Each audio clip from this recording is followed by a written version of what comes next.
Hello guys, welcome back to my channel and enjoy this fanfic part 1. Now let's start the fanfic. It rained heavily at the place known as the Valley of the End. It was as if the heavens themselves were crying at what had transpired there, an epic duel between friends. Lying on the ground near the water were two people, Sasuke Uchiha and Naruto Uzumaki. Both were out cold and were motionless. However, unknown to them, several hooded people watched the whole battle from afar. Only when neither of the fighters was moving did the four figures come out of the forest. Slowly they walked up to the two genin, and one of them, a woman judging by her figure, bent down and checked their pulses. "Well?" one of the others asked, a male by his voice. The woman looked up, revealing her blue eyes. "They're alive, and have minimal wounds. It should be easy to move Naruto-kun." "What about the Uchiha?" she asked. "Leave him," the man said. "It doesn't matter if Konoha gets him or Orochimaru, we will have our revenge against Konoha and the rest of the 5 great countries." And with that he picked up Naruto, making sure not to harm him any more than he already is, and all 4 of them headed off. An hour or so later Kakashi along with Pakun arrived to the valley. When they got there all they found was an unconscious Sasuke, but no Naruto. Kakashi began to worry. What happened to him? He couldn't have fled, could he? No, that wasn't like Naruto. "Pakun, can you get his scent?" Kakashi asked the nin dog. Pakun took a couple of sniffs and shook his head sadly. "No, the rain is washing away any scent. I do however smell a lot of chakra having being released, so I have to say that the Kyuubi must have come out." Kakashi nodded, a sad look in his eye as he picked up Sasuke and hefted him onto his back.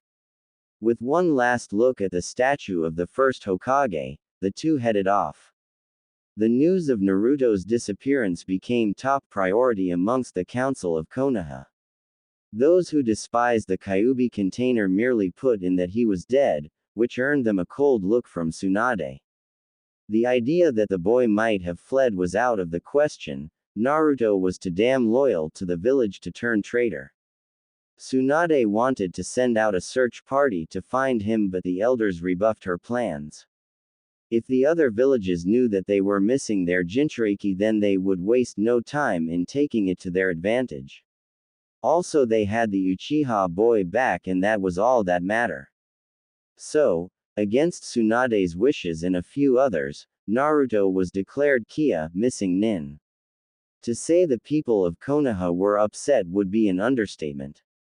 On that night there wasn't a single bar or restaurant that wasn't celebrating the death of the demon boy and the return of the Uchiha prodigy. A few had even tried to ransack his home, only to be brutally beaten down personally by Tsunade and the remains of the rookie 12. The Hokage decided that the apartment would be banned to the public, as a way of honoring Naruto. There were some people who mourn over the loss of the Uzumaki boy. Old man Tuki and his daughter Ayame were very upset of the loss of their favorite customer. So upset that they even closed their restaurant for about a week. Iruka would be at his apartment, staring at a photo of himself and Naruto on the day after the boy became a genin. "You would have been a great Hokage," Iruka would think to himself every now and then. Kakashi stood at the memorial stone of the fallen for hours, reading the names of his teammates and sensei. "Forgive me, Rin, Obito, sensei, Kushina-san. I couldn't keep my promise," he thought. Kankuro and Tamari would sit on a bench, watching their little brother stare up at the sky. Those two had much to thank Naruto for saving their little brother from himself, and now they could never repay him. Gaara thought about the words Naruto said to him in the aftermath of their battle. "Naruto, thank you," he thought to himself. "To honor you, I shall become Kazekage and prove to the village I am not a monster, just like you said." The rookie 12 took Naruto's apparent demise very hard, especially the rescue squad.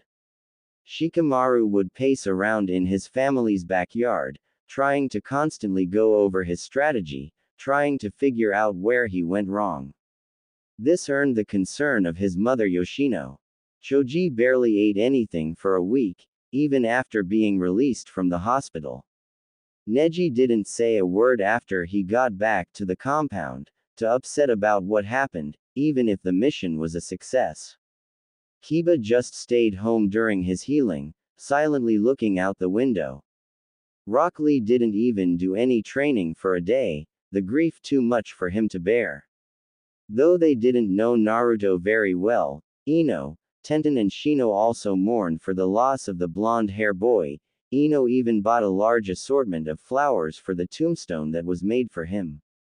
Sakura remained by Sasuke's side in the hospital, both grateful and angry of the situation. I got one person who I cared about back. But I lost another one. Sakura thought sadly. Why does Kami have to be so cruel? But the one who took the loss hard out of all of them was none other than Hinata Hyuga. For the rest of the month she either was in her room, at the training grounds or at Naruto's grave, cleaning it or placing flowers on it. She barely ate anything and servants would have to bring her food to her room.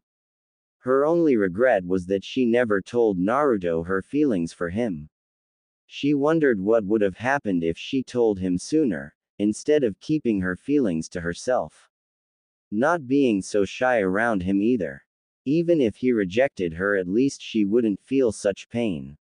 Sooner or later she snapped out of her depression, the only reason was because Naruto wouldn't want her to feel down. I'll become stronger, she thought to herself with newfound confidence. For Naruto-kun, much had changed since Naruto's disappearance. Neji, now a Jonin, was currently dating Tenten. Shikamaru was dating Tamari. Apparently acting as a liaison for the Suna ambassador had its advantages. Ino had begun to form a romantic relationship with the new member of Team Kakashi, Sai. Gaara had become the new Kazekage of Suna, while dating his former student Matsuri. Sasuke had been kept under house arrest with a curfew as well. Sakura would usually be escorting him around the village, while ignoring the looks of awe from the citizens and how they constantly thanked him for ridding them of the demon brat. Of course that earned them a good punch from Sakura, leaving the poor fool out cold for hours. The biggest change was in Hinata. She had developed both physically and mentally. She decided that she would grow her hair out and showed a little bit of her figure, though only a little. Hinata was still shy sometimes, but any signs of stuttering were long gone. She had also become one of the strongest kunoichis in the village, perhaps even rivaling Tsunade. Despite her shyness, her confidence soared up high to the point where not even the simple insult from her father would bring her down. Hinata had developed much over the years and she owed everything to Naruto. That also caused a bit of problems for her clan. Talk of Naruto's death was still running rampant now and then around the village. And unfortunately, despite Tsunade's warnings, people would now and then spit on Naruto's name.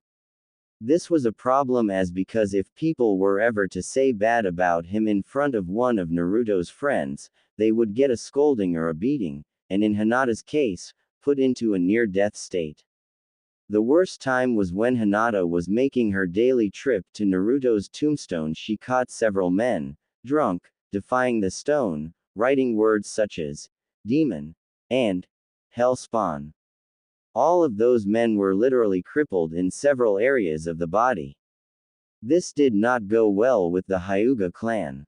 They were a well-respected clan, living among the village since its founding. With reports of a clan member, let alone the heiress of the clan, doing such things was unacceptable.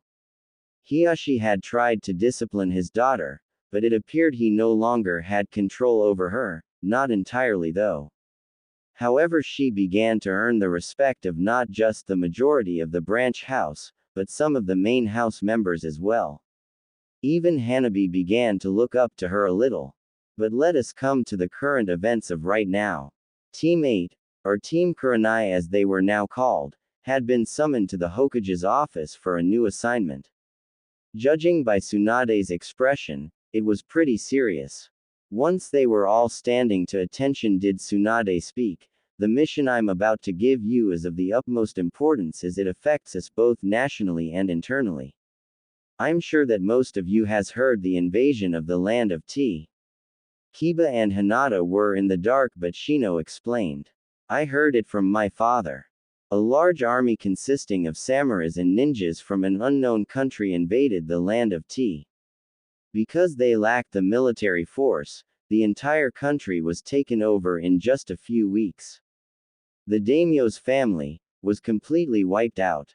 Hinata put a hand to her mouth, horrified of what she just heard. Kiba gulped. That was big, even for him.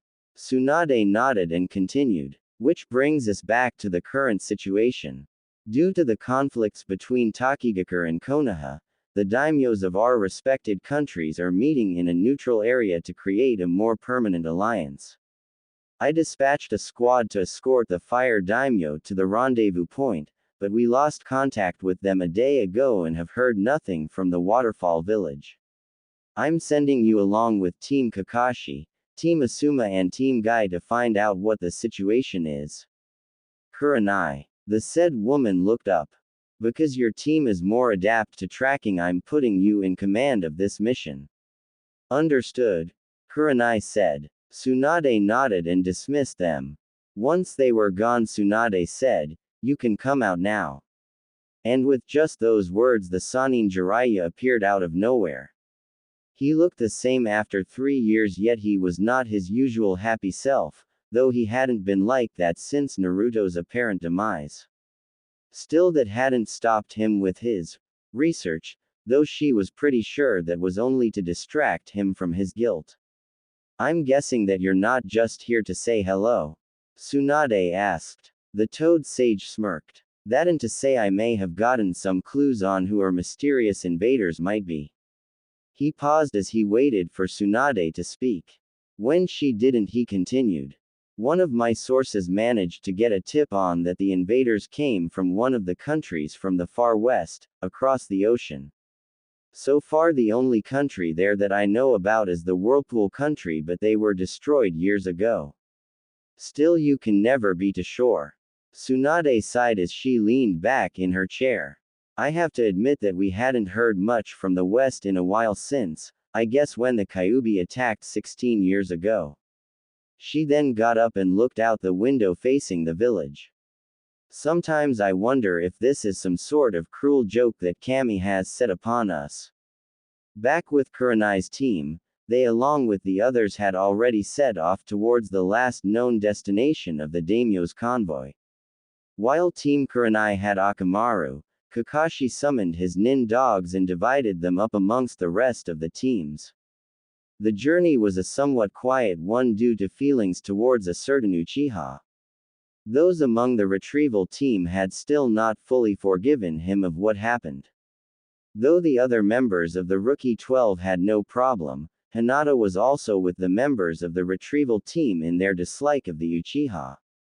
In fact, when Hinata first saw the boy leaving the hospital, well, let's just say that she nearly sent him back into the hospital if it weren't for at least 7 Chunin holding her back. This technically earned her the scorn of all of Sasuke's fangirls, except for Sakura, who knew what she was going through. A few minutes later, Akamaru began to pick up the scent. All right, good work, buddy, Kiba said as he patted the large dog on the back. Akamaru barked in joy at the praise he was getting. However, when they arrived to the area, which was a few miles of the main road, it wasn't a pretty sight. The entire field was littered with bodies of ninjas who still had kunai and shuriken embedded into their bodies and blank looks on their faces. Sakura put a hand to her mouth in horror while Choji suddenly felt full in his stomach.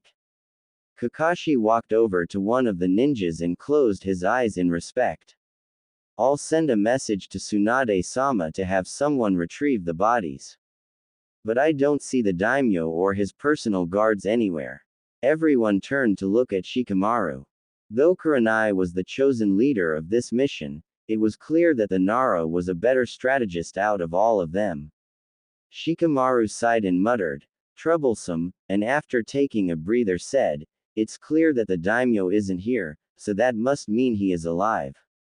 Of course we have no idea where he is. Akamaru can pick up his scent easily. Kiba said as the said dog barked. Then he began to sniff the ground for the scent. But when he found it, it was pointing in multiple directions. Everyone was baffled except for Shikamaru, who just sighed. I feared as much. It seems like they're trying to baffle us or just buying time to get the daimyo. Sasuke raised an eyebrow. You think they're planning a trap? He asked. Giving the Uchiha a glare, Shikamaru continued. Yes, it could very well be a trap. I think they're trying to split us up and take us out separately, as I originally said. Or they could be trying to buy time. But I already know which way the daimyo went. How did you figure it out? Sakura asked, shocked on how fast the Nara thought everything out. Shikamaru sighed and pointed the ground littered with bodies. You can tell that these guys were trying to draw the attackers away from the main road. That means the daimyo was most likely in a carriage, so it could never have gone in any of the other directions. However, if we all go in one group, I'm pretty sure the enemy will be able to regroup faster and we may have some difficulties. Then he turned towards Kurenai. I suggest that each team takes a different route that follows the main road. That way we can easily get to the daimyo without alerting the enemy to our actual presence. Everyone looked at Kurenai, waiting for her actual orders. Finally she said, we'll do as Shikamaru suggested. Team Kurenai will go ahead of the others and try to catch up with the daimyo. Team Kakashi and Team Guy will hold the rear while Team Asuma moves on the sides of the road. Everyone nodded and headed off. However, what they didn't know was that they were being watched. Crouching on a tree branch was a ninja wearing a black and white jumpsuit. Strapped to it were arm pads, leg pads and shoulder pads. He had short spiky red hair and a helmet that covered his eyes. Strapped to his back were dual swords and around his waist was a headband that had the symbol of a swirling circle. Once the Konoha shinobi were gone, he spoke through his radio. They have begun to move, Sozo-sama. Understood. Keep an eye on them. Attack when only necessary, Senritsu. The man on the other side of the radio said. The man nodded and then disappeared into the shadows. Back with Team Kurenai, the five of them had still found no signs of the daimyo. Kurenai began to worry that he might have actually been killed. But still they kept up their search. If they failed, then this would greatly disgrace their village to the other great countries, and the successor might even bankrupt them too for the loss of the current daimyo. Suddenly Shino said, Kurenai-sensei, my bugs have found him. Which way? Kurenai asked. Shino listened to his bugs for a moment before replying, straight ahead of a sensei. Sure enough, at least 2 miles after, the team along with the others finally reached the daimyo's escort, which consisted of a regiment of his army. At first suspicious of them, the soldiers finally grant them access to see the daimyo after seeing their headbands. The daimyo was pleased to see some Konoha ninja, especially when he recognized Asuma, a former member of the 12 Guardian Ninjas, and Kakashi, the famed copycat ninja. After offering his deepest apologies about the loss of the other ninjas, the now larger group began escorting the daimyo to the meeting point. But soon there was a loud rustling in one of the bushes, causing the ninjas to bring their guard up. Instead of an attack, however, it was another ninja, seriously wounded, and judging by his headband he was from Takigakure. Sakura immediately ran to his side and started to check his wounds along with Ino. These are wounds from a large weapon, a curved one nonetheless. Sakura said as she examined a large slash on the man's chest. Suddenly the ninja's eyes opened and then he tried to speak. Danger. Must hurry. Daimyo's life is in jeopardy. Before anyone could say anything, a kunai flew out of nowhere and struck the shinobi in the heart. It got worse when they realized that there was an exploding tag attached to it. Moving as fast as they could, Sakura and Ino managed to get out of the way before the tag blew up and consumed the body in flames. Who threw that? Choji asked. Suddenly there was a sound of blades clashing. Everyone turned around to see said blocking a mysterious ninja, who was Senritsu, who was trying to attack the daimyo. Soon more ninjas, who were wearing a similar version that Konoha wears, except blue, appeared all armed and ready for a fight. Asuma attacked Senritsu, thus freeing Sai from his burden. Senritsu pulled out his other sword and attacked Asuma, the both locked in combat. Speaking quickly, Kurenai shouted to Kakashi. Kakashi, our teams will go and assist the waterfall's daimyo. The others will stay here and hold off these attackers. Kakashi nodded, and after sharing the message to Sakura, Sai and Sasuke, the 8 of them headed off. Several of the enemy ninjas tried to stop them but were immediately smacked to the side by Lee and Guy, allowing their friends to head off without interference. Asuma backed away from Senritsu, who began to form some hand signs. Raiden. Tenku no Keiatsu. Enlightenment of the heavens, and suddenly several lightning bolts fell from the sky, heading towards Asuma. The Jonin managed to dodge them, but then Senritsu used another jutsu. Daiden. Shi no Heia. Death Room. Then 3 walls appeared around Asuma, cutting off his escape route, and allowing Senritsu to make a straight beeline towards him with his sword out.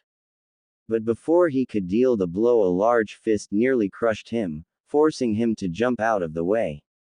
Asuma smirked as Choji stood by his side. Back with the other group, Kurenai and Kakashi's team discovered blood along the ground, soon followed by bodies, which they identified as Takigakure's shinobis. Kakashi began to wonder who could have taken out so many of these elite warriors so easily. His thoughts were cut off when Kiba told them to stop. When they did, they found themselves in front of the building that was to be used for the peace signing, except now it was in ruins. Bodies littered the ground around the building and the walls were smeared with blood and weapons were everywhere. Kiba, what's wrong? Hinata asked her teammate. Kiba was rubbing Akamaru's head reassuringly. Akamaru is smelling a huge amount of chakra and a massive killer intent nearby. It has him completely freaked out. A dark chuckle caught their attention and all of them looked up at the building to see a man standing on the roof of the building. He wore a purple chest plate and a sleeveless shirt underneath it. He also had black pants too and long red hair. His eyes were a dark blue and in his hand was a scythe. His face showed a sick smile and he was letting out a large killer intent, but not the one that Akamaru was sensing. Then something caught Sakura's attention and she started to back away in fear. Look! I in his hand. Everyone looked and gasped. In the man's left hand was the head of the daimyo, blood still dripping out of it. The daimyo's face was one of pure fear and terror. The man smirked and threw the head down below, causing a loud smack as it hit the ground right in front of the Konoha ninjas. Kakashi noticed that there was a box, sealed also tied to the head. Please give that to Tsunade-chan, a gift from my lord to her. The man said and disappeared. Kakashi carefully picked up the head and the box before turning to the others. We should notify Tsunade-sama at once about this and check on the others too. The mission was a failure. They had managed to save the fire daimyo's life at the cost of the waterfall's daimyo, along with the large loss of life to add as well. Takigakure was in an uproar about what happened, but there was nothing Tsunade could do about the situation except take the blame and give half of the ryo that the fire daimyo gave her to the other village as a way of saying sorry. However, what caused for real alarm was the box that Kakashi brought back with him. Tsunade ordered for him, Shizune and herself to be the only people in the room once the seal was removed. When it was, they discovered 2 things. One was a headband, with a symbol that they recognized. That's the symbol of the Uzushiogakure. Shizune stuttered in absolute shock. But it was the second thing that really caught them off guard. Its impact caused Tsunade to slump back into her chair in shock and disbelief. Kakashi for once had nothing to say as his eye widened in horror. Shizune put a hand over her mouth to cover her gasp of shock. It was the first Hokage's necklace, the same one Tsunade gave to Naruto. Tsunade waited until the council was seated and quiet. With them were also Shizune, Kakashi and Jiraiya. Also there was head of Root Danzo. Once people were listening did Tsunade speak. I've summoned you to discuss about the incident concerning the daimyo of the country that houses Takigakure. Kaharu, one of the elders and the late third Hokage's teammate, spoke up. Why? Are we in danger of being invaded? Tsunade shook her head. No. The reason why I summoned you all was because we may have found out who is responsible for this, or at least a theory. When no one said anything, she continued. We believe it may be the Whirlpool Nation, in other words the Uzumaki clan. There was silence for a few seconds before the whole room exploded with voices, people talking to each other and asking questions. When Tsunade calmed everyone down, Homaru, the other elder, spoke. How is this possible, Tsunade? No word has been heard from the Whirlpool Nation in years. Tsunade sighed. I know, which makes this all the more difficult. If it really is them, then we have a problem, especially since they wielded the Buki Ruko Kiro, weapons of the Six Paths. Some of the younger civilian members had blank looks on their faces. Jiraiya sighed and explained. They are powerful weapons that were wielded by the sage of the Six Paths, and the Uzumaki clan acquired them somehow, apparently during the clan's founding. Also the samurai of the country have a special division called the Alpha Corps, elite samurai who wear armor that negates ninjutsu and genjutsu. Also their ninjas are very skilled in combat as well. If they attacked us in full force we wouldn't last a week. A lot of the council members were getting nervous. Finally one of them spoke. Isn't there something that we can do? Tsunade shook her head. I'm afraid not. We did have an alliance with them once, but since communication was lost so many years ago I don't know what would happen. And we have no idea who their leader is right now, so negotiations would be near to impossible. Tsunade glared at the old man before pulling something out of her pocket and placing it on the desk. When she moved her hand she revealed it was the first Hokage's necklace. I believe Naruto Uzumaki may be among their ranks. This earned some gasps from the whole council, each with different feelings in them. Danzo was angry that not only was the boy alive, but not under his control like he had planned all those years ago. The clan leaders were feeling regret of not standing up for the boy all those years ago, as it was clear he might come back to the village for revenge. The civilians were angry that the boy was not dead and scared of what would happen if he came back. Shikaku, head of the Nara clan, sighed. This is such a drag.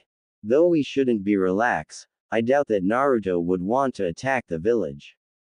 He loved Konoha too much, despite certain people's harsh words towards him. He said the last part while looking at the civilian section. Tsunade sighed. I hope you're right, Shikaku-san, I really do. Then she turned to the rest of the council. What has happened here is to be kept a secret until we can think of some way to protect ourselves. None of you can tell a soul out here whatsoever. Is that clear? Everyone shook their heads and they were dismissed, escorted by Shizune. Kakashi also left as well, leaving just Tsunade and Jiraiya, and Taunton. The Toad Sage looked at his old teammate. Any idea of how to deal with this, Tsunade? He asked. Tsunade shook her head. No idea. Right now I need a drink. As she poured herself one she thought to herself, what's happened to you, Naruto? Soza Uzumaki, uncle to Naruto Uzumaki, watched from a distance as the village hidden in the waterfall burned out in the distance. He wore a black bandana with Uzushiogekure's symbol on it. His red hair went down to his neck and he wore a blue shirt underneath a black coat. Also he had black gloves and black pants too. Strapped to his back was a large nodashi. This reminded him a lot of the stories he heard as a kid when a force of both Kumo Nin and Iwa Nin attacked Uzushiogakure. He remembered how he and his sister had fled with their parents and when they decided to live in Konoha. However, he began to develop a hatred for Konoha. They were their allies, why didn't they come to Uzu's aid? And when he heard that Kushina's son was still alive, he wanted to make all haste to Konoha and retrieve him. However, he knew that Naruto would be safer in Konoha until the Whirlpool country was properly rebuilt. He also knew that he wouldn't force Naruto to do anything that wasn't in his best interest. It was Naruto's decision to do this, and Soza would help Naruto see the world united under his rule. Anime and manga. A Jonin suddenly appeared from behind him. Soza-san, I've come with a report. Soza nodded. Speak, he ordered. The Jonin nodded. Yes, sir. We've taken out their leader with ease and are currently rounding up any of the wounded or civilians and taking them to the camps. But a small yet significant group is holding out at the center of the village. And they're being led by their Jinchuriki, Fu, container of the seven tails. Soza sighed. He wished that the girl had turned over to their side when he first met her. But alas, she was determined to make a difference in her village and have her comrades recognized her as a fellow ninja. I will deal with her. Surround them and cut them off from retreating. We need to finish this quick before the country chooses a new daimyo. Fu was breathing deeply as she took out another kunai. The enemy, whoever they were, was completely destroying the village. So far only 20 of them, including herself, were still standing and able to fight. But for how long she had no idea, especially now that Shibuki, the only person to treat her nicely, was dead. Fu, the enemy seems to be encircling us. A Jonin reported. True enough, instead of attacking directly, the enemy was encircling them, cutting them off from escaping. However, through the flames engulfing the village, a single person could be seen making his way towards them. But the worst part was the killer intent he was giving off. It was incredible. Hell, several experienced Jonin were having trouble keeping conscious just from the mere presence of the man. Fu, however, retained her composure and stood firm, holding a brave face on. Soza paused and looked at them. Then he spoke. Shinobi of Takigakure, surrender to the might of the Uzumaki, and your lives shall be spared. Fu smirked and said, don't underestimate the power of Taki Nin bastard. The other ninjas nodded and prepared for a fight. Soza merely sighed and raised his fist, getting ready to do a punch. Closing his eyes, Soza said, then you leave me no choice. His eyes open. But to put you down like rebels. Then he thrust his fist forward, and when he did, a powerful sonic blast radiated from the punch, blasting some, if not all, the ninjas into the air. The blast even began to shatter the ground beneath them. Fu, however, remained where she was and charged towards Soza. This guy is strong, she thought. Better use version 2 and finish him off. Suddenly red chakra began to cover her body and became darker. Soon her entire body was covered in red chakra and she sprouted all 7 of her wings. She used her increased speed to try and tackle the man, but Soza managed to get out of the way. Then before Fu could react, Soza landed a powerful punch into her rib, even managing to break the chakra cloak that surrounded her. The resulting impact caused her to crash into the ground and created a small barrier. But Fu wasn't done yet. Using her remaining willpower, she began to form a tail beast bomb. Soza saw this and lifted his leg and brought it down onto her chest hard, crushing her lungs and stomach. Now all Fu had left to say was large amount of blood coming out of her mouth. The last thing she saw before darkness consumed her was Soza opening a scroll. As Soza watched the life fade from Fu's eyes, he opened the scroll and performed several hand signs.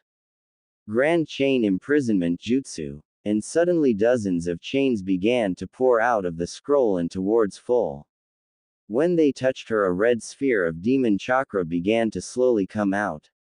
When it was fully out of Fu's body, the chains began to wrap around it until it was completely covered up in chains and pulled back into the scroll, which Soza promptly rolled back up.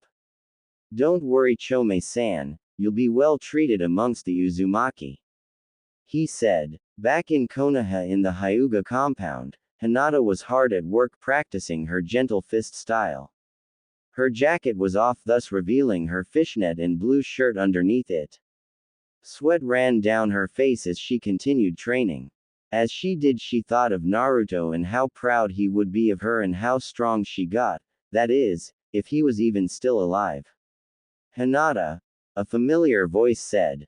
Hinata turned around to see her father, Hiyashi, staring at her. The look in his eye meant that he had to talk to her about something important and something bad. Can we talk in my office? He asked. Hinata nodded and followed him towards his private studies. When they arrived, Hiyashi sat in his chair while Hinata stood before him, a glare in her face.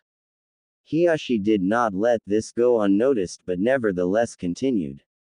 It has come to my attention that you have severely beaten many villagers of Konoha in the past few years. Hinata raised an eyebrow. And you decide to discuss this with me now? She asked. Hiyashi's eye twitched but remained calm. I've only denied talking to you about it because I would have figured that you would have ceased this infatuation over Naruto Uzumaki even though it's been 3 years since his death. Hinata glared at her father. We don't know for sure if he is dead, she said defiantly. The head of the Hyuga clan shook his head. Whether or not he's alive is not the case here. The fact is that if you continue this absurd behavior, I will be forced to take drastic measures to make sure that you do not tarnish the name of the Hyuga. Crafts. Hinata clenched her fist but then relaxed it.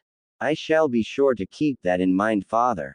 May I go now? She asked defiantly. Hiyashi couldn't help but wonder at what happened to her daughter these past 3 years. A good bet it was that fox brat. He thought to himself but said nothing. Yes, you are dismissed, he said. Hinata did a quick bow and headed out the door, not even looking back at her father who still eyed her carefully. Back in the whirlpool, more precisely at the main harbor of the country, was Naruto Uzumaki, watching as the last ship was being loaded up with supplies and the men were boarding it. Naruto had a look of determination and he stood straight up without bending his body. Naruto-sama, a voice said. Naruto turned around to see a man approaching him. He was about his size and appeared to be in his mid-20s. He wore a red military uniform and a small blue cape. He had a sword strapped to his side and had red curly hair. He was Senryaku Uzumaki, head of the Whirlpool Intelligence Division. Ah, Senryaku-san, I was wondering when you would get here. The man had a look of urgency on his face. I implore you, Naruto-sama. Please remain within the palace. If you go out to the other nations, then I cannot promise you your safety. Senryaku said. Naruto smiled as he continued to watch the ship being loaded. I assure you I shall be fine. Besides, a girl I've been thinking about is there and I want to see her again. Naruto said. Senryaku raised an eyebrow and smirked. You mean Hinata Hyuga? It was not a question. Naruto nodded and boarded the ship, leaving his strategist behind. Before he got on fully, he looked down at Senryaku. I trust the mobilization of our army to you, Senryaku-san. The man bowed. I shall not fail you, Naruto-sama. It was raining in Konoha that day, the day Naruto returned home. People did not mind the rain, they were used to it after all. People walked across the village carrying on with their daily lives without a care for the world. However, standing on the wall that surrounded the village, 4 people could be seen in hoods were staring down at Konoha. The one in the middle, for a brief moment, showed red eyes until his hood once more hid them. With a wave of his hand, all 4 of them moved out into the village. Tsunade was in her office, staring out the window. Something's not right. she thought to herself as Shizune came in. Noticing the look in her master's eyes, Shizune asked, "Is something wrong, Tsunade-sama?" The fifth Hokage turned around, the look still on her face. "I was playing a game of solitary and I won," Tsunade said to Shizune. Confused, Shizune raised an eyebrow. Tsunade-sama continued, "I almost never win at anything, which means, something big is going to happen," the Hokage said in a serious voice. Shizune finally understood and began to worry. Tsunade was right. Usually when she won something, well, that was like a bad omen, to be more exact. Only Kami could predict what might happen next. Suddenly a Chunin arrived, a disturbed look on his face. "Tsunade-sama, one of our outer patrol was found dead about an hour ago." Tsunade's eyes widened at the news. "Were any traces of which direction the attackers went to found?" she asked. The Chunin shook his head.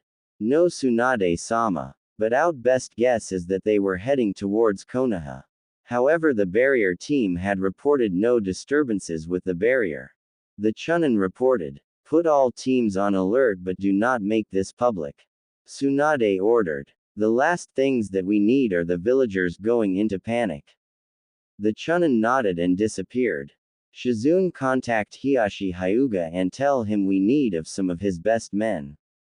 I believe that the Byakugan might be useful in this matter." "Yes, ma'am," Shizune said and ran off. Back at the Hyuga compound, Hinata was busy training outside in the Hyuga's private training ground despite the rain. In fact, the rain helped hide Hinata's tears, because today was Naruto's birthday. Usually these days on his birthday, the people of Konoha would be celebrating his death, however the rain cancelled all their plans to do that. Suddenly one of the servants called out to her, "Hinata-sama. Your father and the elders wish to speak to you," he said. Hinata paused from her training and shook her head and began to walk into the compound. As she did, she had this strange feeling, like something bad was going to happen if she kept on going. But she shook it off. If there were danger, then she would face it like Naruto would.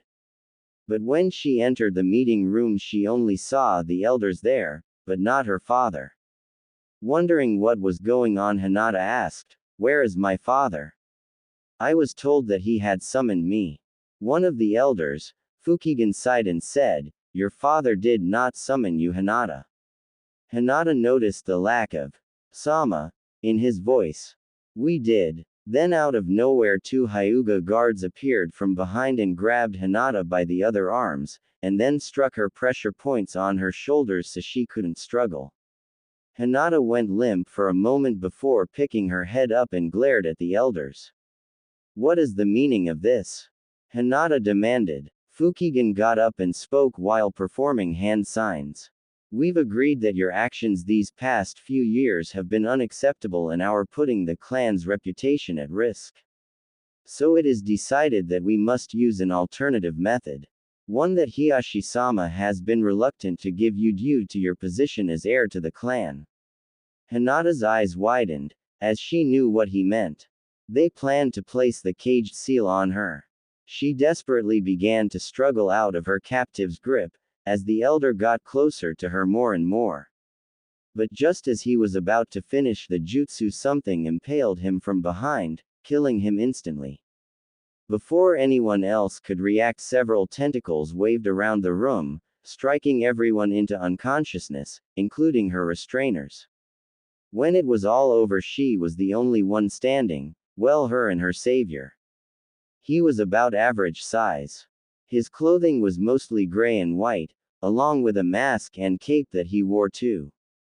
All Hinata could see of him were his blue eyes. Despite having saved her from a life of enslavement, she still had no idea who this man was. So she quickly activated her Byakugan and got into the gentle fist stance. However, the man made no move to attack, instead he kneeled before Hinata. "Hinata-san, my name is Higoho Uzumaki. My lord has sent me to you as a messenger. He wishes you to join us," he said. Hearing the word Uzumaki, Hinata quickly relaxed her body. You're an Uzumaki? She asked. The man raised his head and nodded. Then she continued, then that means you know Naruto Uzumaki.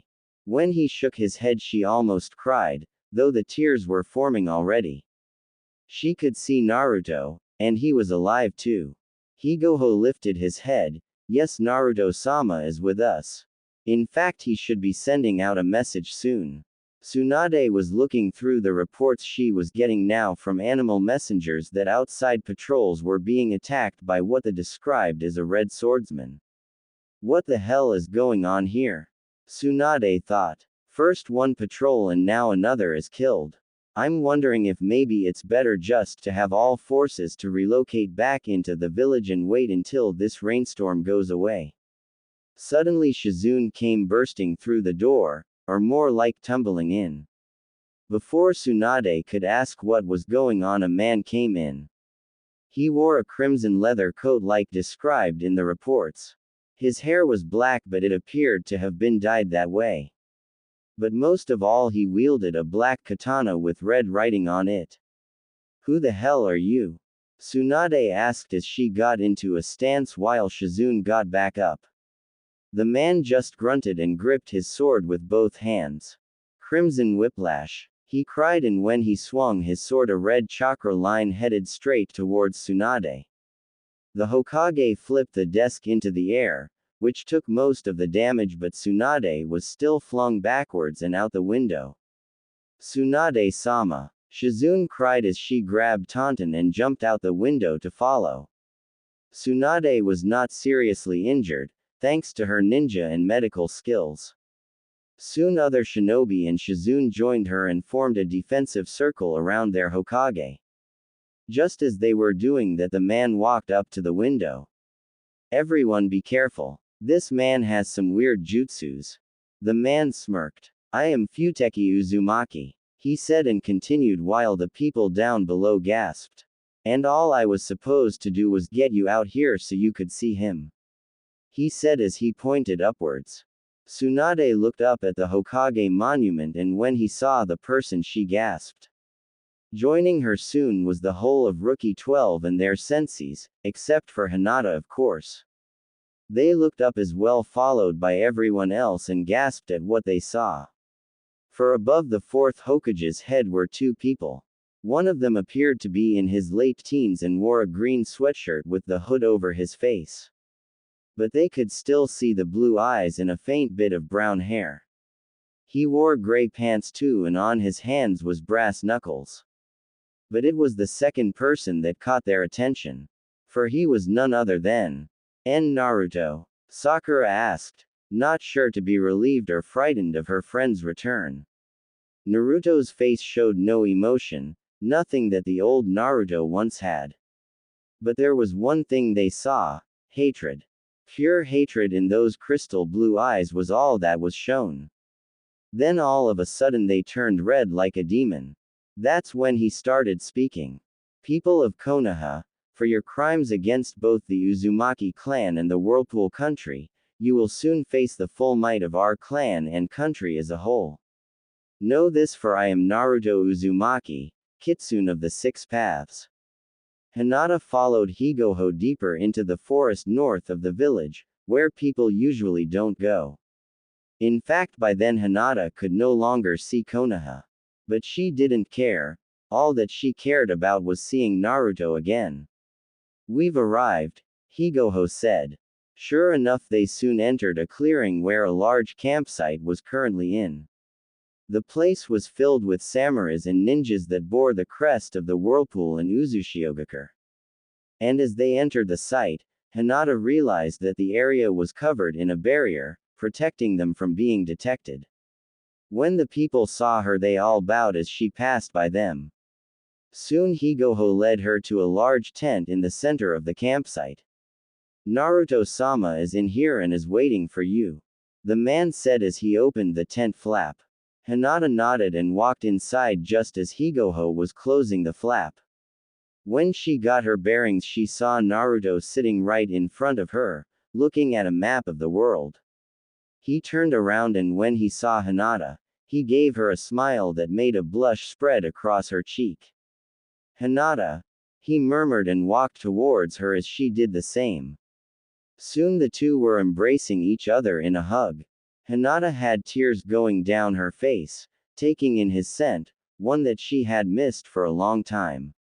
When they backed away from each other, Naruto took a good hard look at her before saying, "I'm sorry." Hinata raised an eyebrow, confused.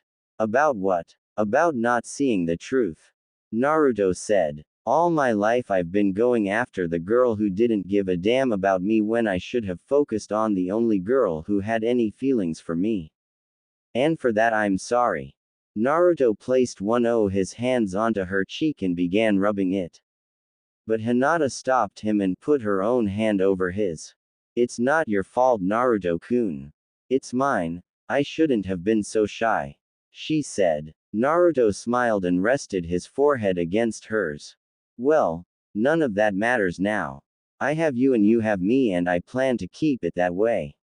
And with that, Naruto pulled Hinata in for a kiss, and all Hinata could feel was pure bliss.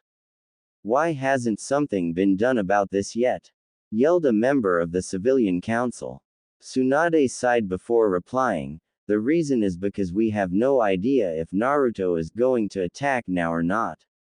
Would you rather have half of our forces heading out in a wild goose chase?" Anime and manga. Troublesome, Shikaku said. "Naruto wouldn't do something so rash like suddenly attacking us. More likely he'll try and buy time until his forces grow to a larger scale. Indeed, this is most likely just a way of worrying the people, to make them think that he will strike soon. He will most likely go after countries that do not possess ninja villages or the more weaker villages." Shibuya retorted. Tsunade nodded before speaking, "Agreed, but now we have another problem." She said the last part while looking at Hiyashi. "The disappearance of Hinata Hyuga." Hiyashi flinched a little but spoke, "I may know the cause of her disappearance." All eyes were on him. Apparently the elders had grown tired of her constant beatings on other people for insulting Uzumaki. They had intended to place the caged bird seal on her by force in order to keep her under control. The results were all the elders were injured and one was killed. There were some gasps from the civilian councils along with a few glares from the clan leaders towards Hiyashi. Tsunade sighed and rubbed her temple, clearly not pleased with this news. "For now we just have to be wary when we send shinobi out of the village. And hopefully we can work out some kind of deal with Naruto to spare the village and the country." "That is impossible," a monotone voice replied. Everyone turned towards the source of the noise and saw 7 people wearing black suits underneath a white coat similar to Naruto's but with gray capes over those. They also wore a hood and a mask to cover their faces too. The citizens got up and backed away from them while the ninjas got into defensive positions. "Who the hell are you?" Sume of the Inazaka clan snarled. One of the masked figures stepped forward. "We are the heralds of Naruto-sama and we have come with a message from his mouth." When none of the Konoha ninjas said anything, he continued. "In 5 months, all 5 great villages shall be wiped off the face of the map." And with that they shimmered away from the room, leaving a haunted feeling above the council and the Hokage's heads. Konoha 12. Elsewhere in Konoha, the Rookie 12, or what was left of it, were speaking amongst themselves about the whole events on one of the training grounds. Some of them, like Shikamaru, Sakura, Sai and Neji, said nothing, while others, like Ino, Tenten, Choji, and Lee, were speaking out more than the others. "Naruto wouldn't really destroy the village, would he?" Ino asked. Neji shrugged. "We can't say for sure, but it has been 3 years. Who knows what has been going on through his head?" he replied. "I bet it was one of those other Uzumaki guys who messed with him." Tenten retorted. "No," Sasuke said, "I think it was Naruto's choice to do this." Neji glared at him. "And how would you know?" he asked angrily. Sasuke shrugged. Well, how would you react if the village that abused you for years kept the secret that your clan was still alive for so long? He asked. The others had to admit that was a pretty good point, which made them feel more down. Finally, Tenten asked, "What do we do about Hinata?" Neji sighed. "There's nothing we really can't do. Unless Tsunade gives us a mission to bring her back, the clan will never welcome her due to the death of an elder. We can only pray that she is somewhere safe." Everyone nodded at that just as an Anbu suddenly appeared before the group. Without wasting time, he said, "You are to report to Hokage-sama at once for a special mission." After that, he disappeared. An hour later, all of Konoha 12 were kneeling before the Hokage on top of the mansion. She had a serious look on her face as well as letters that she gave to Shizune, who passed them out to Shikamaru, Sasuke, Neji and Shino. "As you know, a new enemy threatens not just our village but others." She said the last part with grief, not believing that Naruto had become an enemy. "I've decided that a meeting of the 5 great cages is needed. Thus I'm sending your teams out to deliver the messages to the other villages. I would use messenger birds, but they would be too vulnerable for the Uzu Nin to attack. Team Kakashi, you shall go to Krigakure. Team Asuma shall go to Suna. Team Kurenai shall go to Iwagakure. And Team Guy shall go to Kumogakure. Now go." Anime and manga. And with that, all the ninjas jumped off the mansion and towards the village gate, except for Team Kurenai. Tsunade raised an eyebrow. Finally, Kiba spoke. Tsunade-sama, what are we going to do about Hinata? Without her, our team is one man down." Tsunade sighed. "I understand, Kiba. I've already sent out several teams to find her, but right now you guys must focus on delivering this message." "Understand." Shino and Kiba nodded while Akamaru whimpered, and soon all 3 of them headed off. Senryaku stared at a map of the world with little figures standing on it. Each one represented the forces of other nations and their own. So far, fate was shining down on them. None of the countries had taken the death of a daimyo or the seizing of his country seriously. They didn't even alert their shinobi villages to prepare for war. The stupidity of these people is incredible. Senryaku thought. No wonder Naruto-sama was able to unify the Western nations under Whirlpool rule. When Naruto had been brought back to Uzushiogakure, the village and the country were almost back their prime. The Uzumaki clan reunited under Soza's leadership and managed to repair most of the country's economics, politics and military branches. But it was Naruto, now fueled with new determination, was what brought the Whirlpool to even greater heights. His desire to rebuild everything and unite all under one peaceful rule allowed him to study his clan's scrolls and learn thousands of jutsus. He even managed to control Kurama's chakra and partner with the fox. After that, he began seizing the country's neighboring Whirlpool, either through diplomacy or conquest, usually the latter, since many thought that the newly reformed country wasn't a threat. "Any word from His Majesty?" a voice asked. Senryaku looked up and saw a man enter the room. He was in his 40s and had long white hair. He wore a red robe with red armor under it. He had a small amount of facial hair as well. "Ah-hun-kun, I am glad you could make it. Naruto-sama is still in the eastern part of the world, assisting with the conquering of the other shinobi nations. But he has requested that your assistance in striking the land of water from the coastline and then proceed in applying pressure onto Kurigakure into mobilizing their forces in a way to our advantage. For that our Majesty has trusted this to you." Hun looked at the map and nodded. "Then I shall not fail him," he said. Like Hun, many people of the Whirlpool Nation were fanatically loyal to Naruto, especially the members of the Uzumaki clan. Men would eagerly line up to join the samurai army while others would strive to become ninjas to better serve their nation and village. Unlike other rulers, Naruto was more caring towards his people and actually cared what they thought. Senryaku nodded. but His Majesty does not want you to take immediate action until he gives the order.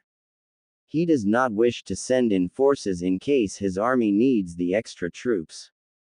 So when you arrive at about 500 miles from the coast, just stand by and await orders from Naruto-sama. He said to Hun. Before he could say more, a servant suddenly came running in. My lords, the escort carrying Hinata-sama has arrived. Hinata looked out the window of the carriage, taking in the sights of the country fields. She still couldn't believe how fast they got here. They, as in she and Kosage, used a large scroll to teleport themselves from their current position back in the Fire Country to end up in the royal harbor of the Whirlpool Country. The Uzumaki clan was certainly a powerful clan if they could do something like that so easily. But back to the view of the country fields, which still amazed Hinata. It was much beautiful and peaceful than the lands of the Fire Country. Children were playing out in the field without a care in the world. Men and women were calmly working out in the fields or talking to one another. It's so beautiful, she said in a soft voice. Kosage, who was sitting next to her in the carriage, nodded in agreement. It is. And we owe it all to Naruto-sama, he said as he looked out his window. This used to be a barren land with bandits assaulting weak farmers who barely had anything to begin with. But when Naruto, he solved all our problems in just a year, with his uncle right behind him to do so. And for that we all pledge our loyalty to Naruto, especially as the Mondes Vorreiters. German for Moon Vanguards. Hinata looked at him curiously. Mondes Vorreiters? She asked. Kosage nodded. Yes. We are a group of elite ninjas hand-picked personally by Naruto-sama.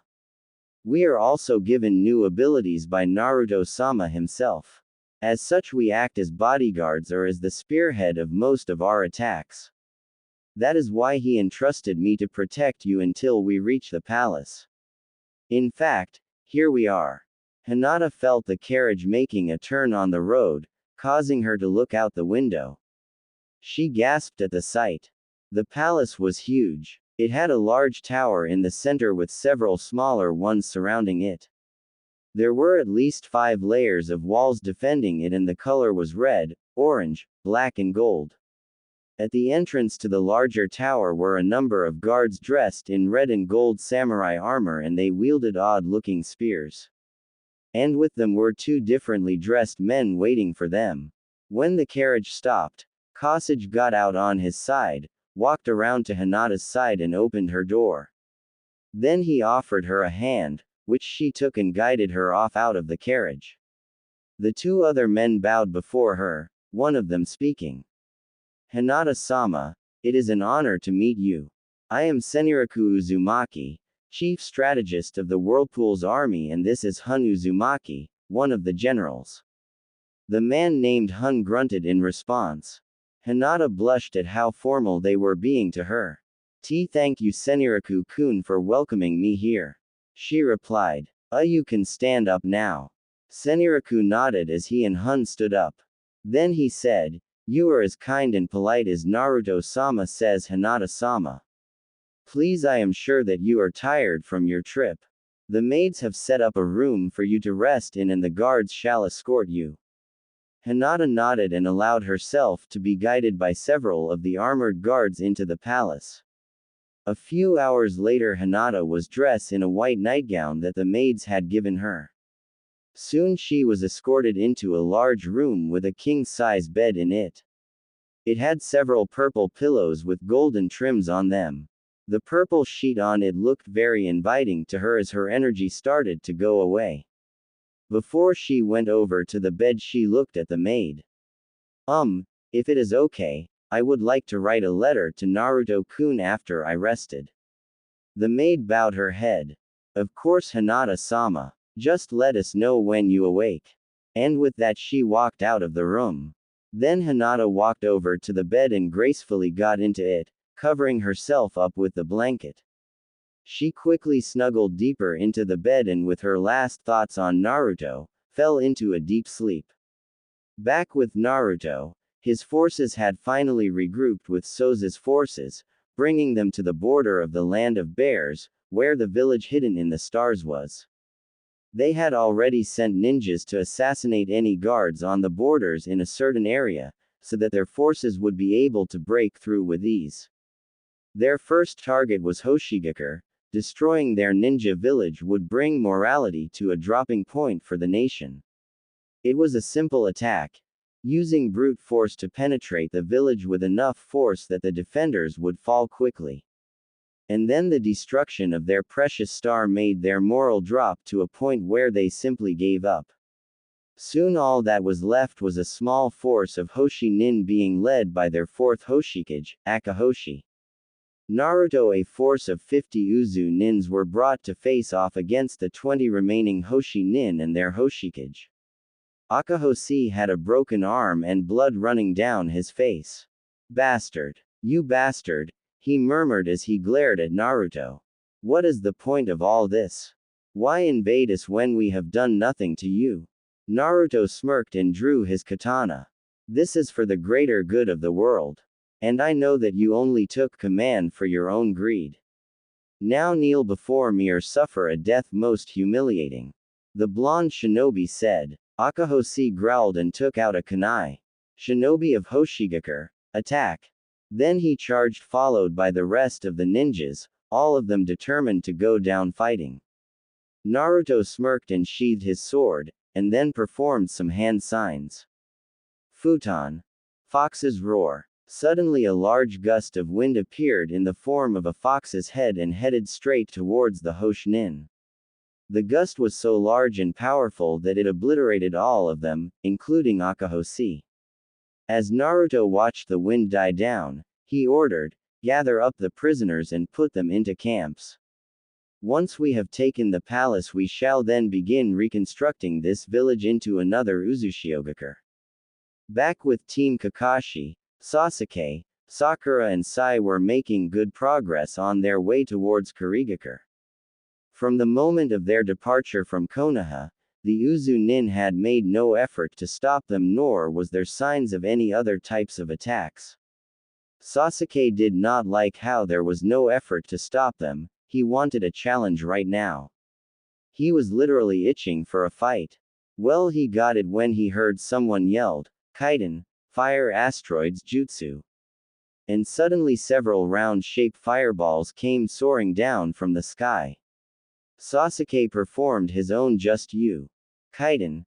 Great fireball jutsu.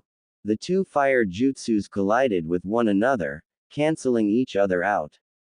Soon Sasuke and his team saw their attacker standing on a branch. It was the same man who had been with Naruto back in Konoha, the one with the brass knuckles. "My name is Shugeki Uzumaki," the man said, "and by orders of Naruto-sama, I have been sent to deal with you and your mission." Then he rocketed off from his branch and charged towards the team. He moved so fast that none of the Konoha Nin had time to react. Shugeki struck Sasuke in the face while delivering several blows to Sai and Sakura with his fists. Sakura managed to recover the fastest and jumped back towards Shugeki, already swinging a fist at him. The Uzumaki managed to dodge the first blow but was struck in the side by a kick from her leg. Shugeki managed to recover and then, focusing chakra into his fist, struck Sakura with a blow to the chest, causing her to cough out blood as she was sent flying towards a tree. Fortunately, Sai caught her in time while Sasuke went to engage Shugeki. Sasuke created a rakri in his hand and tried to impale Shugeki. But Sasuke missed, allowing Shugeki to land a kick into this stomach. Sasuke, however, managed to pull out a kunai and deflected the attack and jumped back. Kaiden. Phoenix Sage Fire Jutsu. He yelled as he formed the hand signs. And then he launched a barrage of small fireballs towards Shugeki. Somehow the Uzu Nin managed to dodge this attack and formed his own hand seals. Doden. Earth Flow Spears Jutsu. And then Spear of Earth and Mud appeared from the ground and tried to impale Sasuke. But the Uchiha used lightning to stop the attack, but this allowed Shugeki to get close enough and land and blow into Sasuke's right shoulder. Sasuke, however, managed to use that to his advantage, by twisting his body, which allowed him to kick Shugeki in the face. Shugeki backed away a little, which allowed Sasuke to pull out his sword and charge the Uzu Nin. The ninja readied his brass knuckles and soon the fight became weapons against weapons. Sasuke had managed to cut Shugeki on the right side of his chest, while Shugeki managed to land several blows on Sasuke. Sai and Sakura soon joined in attacking the Uzu Nin. Sakura tried to kick him in the stomach, but Shugeki managed to do a jump in the air and dodged the attack effortlessly. But Sai then tried to strike Shugeki with his katana, however the Uzu Nin managed to deflect it with his brass knuckles and then he grabbed Sai by the throat and threw him at a tree, with which he collided with. However, he was unprepared in the kick to the back that Sakura delivered, and it caused him to go skidding against the ground. He managed to recover quick enough to dodge another attack by Sakura and Sasuke together. Moving quickly, Shugeki grabbed Sasuke by the back of his head and headbutt him hard. Sasuke backed away stunned, giving Shugeki time to deal with Sakura who was chagrining him. Doden. Earth Walls Jutsu. And soon dozens of walls popped up out of the ground in front of Sakura, halting her attack. Raiden. Bolt Shot Jutsu. Then Shugeki clenched his hands together into a gun and from the tip, fired a lightning bolt that went straight through each wall right towards Sakura. When it struck the surprise Kunoichi, she screamed as she was electrified and then fell backwards. But Shugeki grabbed her by the top of her coat and prepared to deliver another blow to her with his chakra-enhanced brass knuckles. But before he could do so, a hand grabbed his arm. He turned around just in time to see Sasuke deliver a Chidori straight through his chest, causing blood to spill out of Shugeki. Shugeki coughed out some blood and dropped Sakura. Now then, Sasuke said as he kept his Chidori inside Shugeki. I've avoided any vitals because I want to know what Naruto is planning and where did he get his powers. The Uchiha said. Shugeki coughed a little bit. And why would you want to know that? He asked breathlessly. Sasuke glared at the dying shinobi. So I can use that power to kill Itachi and avenge my clan. He said with a serious tone. Shugeki chuckled a little before coughing again. You will never obtain that power. It is not for someone outside the clan to use. Only Naruto-sama is worthy of using it, cough, cough. And I would never betray him. He shouted as he pulled the Chidori out of his chest and tried to kick Sasuke in the face. But the Uchiha dodged it and got further away, which is exactly how Shugeki wanted it because then he disappeared in a flash, having used the body flicker technique to escape. Damn, Sasuke thought as he stared at the spot where Shugeki once stood. Then he proceeded to help Sakura and Sai. 3 days later after the event, Team Kakashi finally managed to reach Kurigakure. After allowing his teammates to heal themselves in one of the village's hospitals, Sasuke followed the Mizukage's assistant, Ao, to the Mizukage's office where she was. First Ao knocked on the door. Mizukage-sama, the messenger from Konoha is here to see you. Let him in. Mei Taram said. Ao nodded and opened the door, allowing Sasuke to enter. Mei had to admit for a boy only in his teens, the last Uchiha was quite handsome. But nonetheless the Mizukage kept herself composed and replied, Greetings Uchiha-san. To what do I owe the honor? Sasuke bowed. Mizukage-sama, I have a letter from Hokage-sama for an emergency summoning of the 5 cages. It has to do with the current invading army throughout the countries. Mei nodded and took the letter, reading it slowly and carefully. When she was done she looked back at Sasuke. Thank you for this information Uchiha-san. Please let your Hokage know that I shall answer the summoning with all haste. For now why don't you and your team rest here for a bit? I can tell that you three were in some sort of brawl. Sasuke bowed, thanking her, before being escorted out of the office by Ao. In Kumogakure, the Raikage was reading over the reports that he had received from scouts over the past few days. Word about a large army invading other countries had been going around a lot, and the daimyo of the Lightning Country became worried that this army might try and attack them, and he was beginning to doubt if his village could protect them. A was determined to make sure that did not happen, which is why he kept sending out patrols to the borders of the Lightning Country. Suddenly his assistant, Mabui, came in. Raikage-sama, there is a team of Konoha ninjas here to see you. They say they have a message from the Hokage. She said. A raised an eyebrow. What would the Hokage want with him? He knew that the relation between their two villages was strained since the whole event with the Hyuga incident. Nevertheless, he might as well find out what she wanted. Send them in, he ordered. A few minutes later, three young ninjas came in. One of them even possessed the Byakugan, much to A's surprise. If Tsunade was willingly sending a messenger with the Byakugan, then this must be something important. The Byakugan user bowed his head before speaking.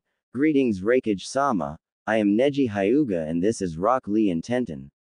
He said the last part while pointing to his teammates. We have a letter from Hokage-sama about a summoning of the cages. Mabui took the letter and handed it over to the Raikage for him to read. A wasn't surprised when he read that the reason was because of the invading army, but he was surprised that Suand wanted to discuss it with the other cages of the other great villages. He looked up at Neji. Very well, you may tell the Hokage I shall answer the summoning. You may rest here until you are ready to leave. Neji sent a look to the Raikage that was almost a glare. Thank you for your offer Raikage-sama, but we must head back now so we may inform Tsunade-sama of this. Another reason was that he didn't trust Kumogakure at trying to steal the Byakugan again. Lee and Tenten got the message as well and followed Neji out of the office.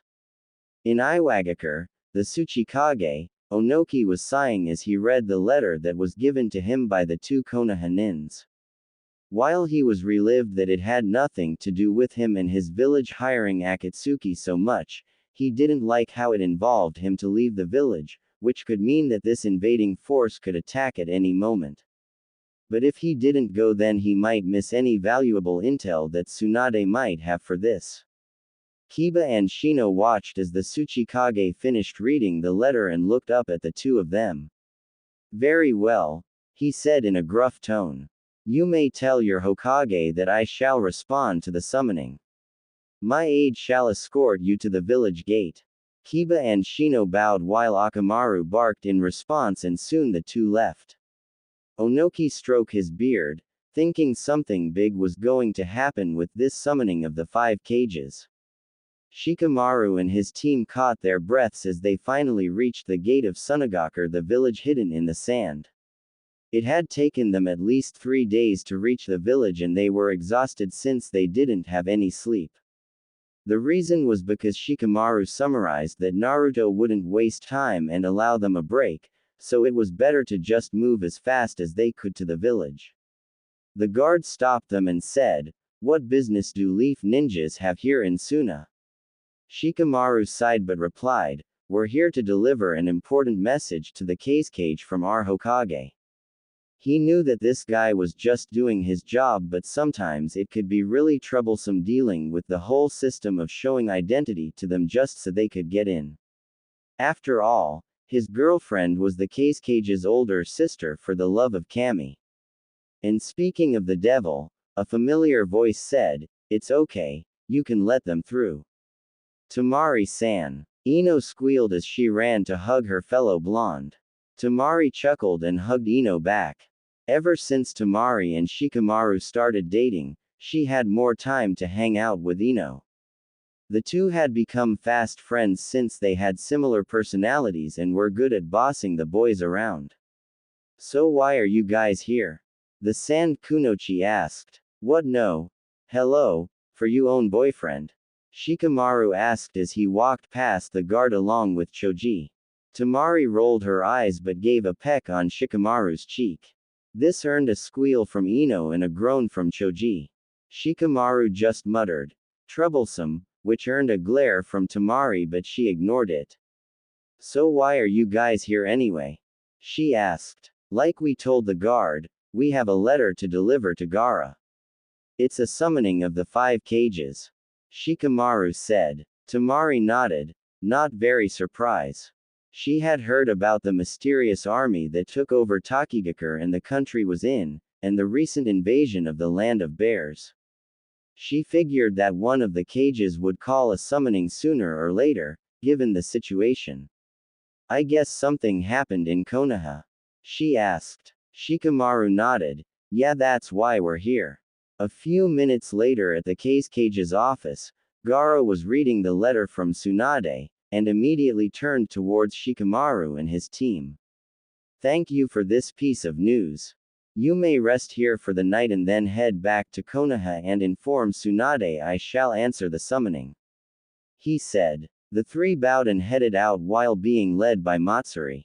Back in Konoha, life had changed much since Naruto's unexpected arrival. People were either praying to Kami for forgiveness or protection from the demon child.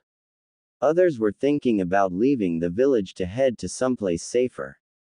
A few others were suggesting that a ninja be sent to deal with Naruto before he could cause any more harm or stay true to his promise.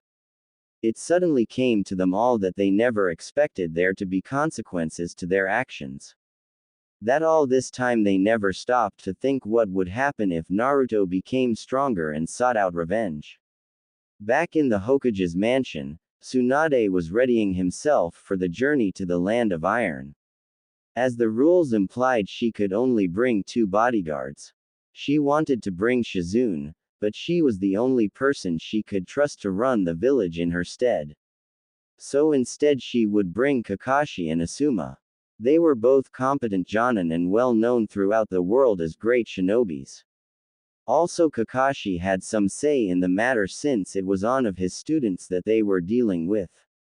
The only problems were the elders and Danzo, and speak of the devil, here came the 2 old windbags. As they came through the door, Kaharu said, "Tsunade Hime, if I may suggest, it might be wiser to send a team of jonin to deal with Naruto before this escalated. It would save the trouble of organizing this summoning. Also, it would make it seem like it was our fault." Tsunade frowned. "I would, but I'm not a believer of wasting life." Before the elders could retaliate, she continued, "You all felt the massive killer intent that Naruto gave off, right? That proves that he has become stronger than any of us can understand. Not to mention the size of his army can't be dealt with just a few simple jonin." The elders were not convinced. Though you may say that other people disagree with that view. In fact, the people have demanded Naruto's head after his return to Konoha. The council has also demanded that something be done about this threat. Homaru said. "Just because the people demand it doesn't mean I approve."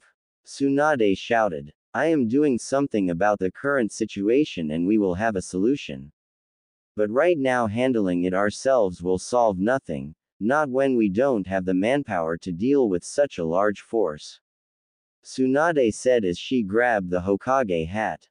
"Now, if you don't mind, I must be going." And with that, Tsunade walked out the door, ignoring the glares from the elders. When she walked out the door, she spotted Danzo walking towards her office, his usually facial expression on. Out of all the enemies she had in Konoha, he was the most dangerous of them all, especially with that small army backing him up. But still, Tsunade was confident that Danzo wouldn't try anything rash for Konoha's sake. The two just shared a brief nod as Tsunade walked past him. Once she was gone, Danzo turned to look at the elders. "I assume she did not agree with the plan." Kaharu shook her head. No, she was insisted that a talk with the other cages was required to deal with the matter. "We must do something before this gets out of hand." Danzo nodded. "I agree. which is why I sent a team of my best agents a few days ago. Though I am not certain if they will get the job done, I did attach an information seal to each of them, so in case they would die any info on Naruto's abilities would be sent to me immediately. Your Majesty, Futeki said as he and Higoho walked towards Naruto who stand over the battlefield. The daimyo's army had managed to hold off the whirlpool's attack for more than 3 hours. Apparently some remnants of Hoshigakure had managed to make their way to the palace to help fortify its defense. But nonetheless they fell to the invaders, slaughtering them to the last man. Finally it was Naruto who took the daimyo's head. Anime and manga. Yes, Futeki. Naruto asked as he gave the daimyo's head to a soldier. His uncle Soza was beside him as well as the swordsman was walking up to them. We have received word from Shugeki was unable to stop one of the teams from Konoha and was severely injured. He will live but will be unable to fight for some time. Also our scouts report that all 5 cages are heading towards the Land of Iron for a meeting. By your command we can send forces to intercept them and kill them. Futeki reported. Naruto nodded, thinking about how to deal with the current situation. Tsunade was no doubt trying to rally the 5 great villages together in order to counteract the threat that the whirlpool posed to the world. He could just send the Mondes Voriders and kill the cages quickly, thus turning the villages to go into inner turmoil. However, he still had things to do and he needed time to do it. He held up his left hand to his eyes and for a brief moment his chakra changed inside him. When he moved his hand his eyes were now showing the Rinnegan. No, he said finally. We will let them have their little meeting and wait and see what happens after that. After all we still have 4 more months until we fulfill our promise. Then he looked at Soza. I'm heading back to Whirlpool to look over the extra forces we're sending here. I trust you to continue to leading the army. Soza bowed his head. Yes, Your Majesty, was all he said as Naruto suddenly teleported away from his spot back to Whirlpool country. Soza looked at Futeki and Higoho and said, Higoho, go and spy on the next village. A Megakure I think it was. Futeki, tell the troops to help the wounded and then prepare to move in 5 hours. Both Uzumaki members nodded and headed out. Unknown to them someone was watching from the shadows. Well, this is interesting. White Zetsu said. Yes it is, we should inform the others. Black Zetsu replied. A few hours later inside a cave where the only thing illuminating the place was a lantern standing on a small pillar, several images shimmered into existence. They were the Akatsuki. What news? Pain asked Zetsu. They are definitely from the Whirlpool Nation. Zetsu reported. Also they are being led by Naruto Uzumaki, which means that the majority of their elites are from the Uzumaki clan. Silence followed this, taking that in. Since news of Naruto's death 3 years ago was brought to them, they had believed that the 9 tails had perished and their plans suffered a setback. But with this startling news, they could continue with their plan from before. Very well, we shall proceed with our plan and continue to capture the remaining Jinchuriki and complete our goal, however we may have to improvise in some areas. He turned towards 2 of the members. Deidara, Sasori, head out and capture the 3 tails while it's still in its location. Kenkazu, Hidan, go after the 2 tails while its host is still out of the village. Both men nodded and shimmered away. Soon the rest of them disappeared as well. Once they were gone, Pain and Konan turned to face Madara Uchiha, or Toby as he was called, sitting on the sidelines watching the whole thing, hiding his face in the shadows. So what do you think? Pain asked. Madara sighed before getting up. Before he stepped out of the shadows he put his orange mask back on. The loss of 7 tail is a hard one. But we already have the 5 tails and can easily retake the 7 tails when the time comes. Anime and manga. The cages will no doubt likely decide to band together to face this threat. Pain said. Unlike us, whose intentions are clear that we intend to capture all the Biju, the whirlpool has not shown their desire to do so.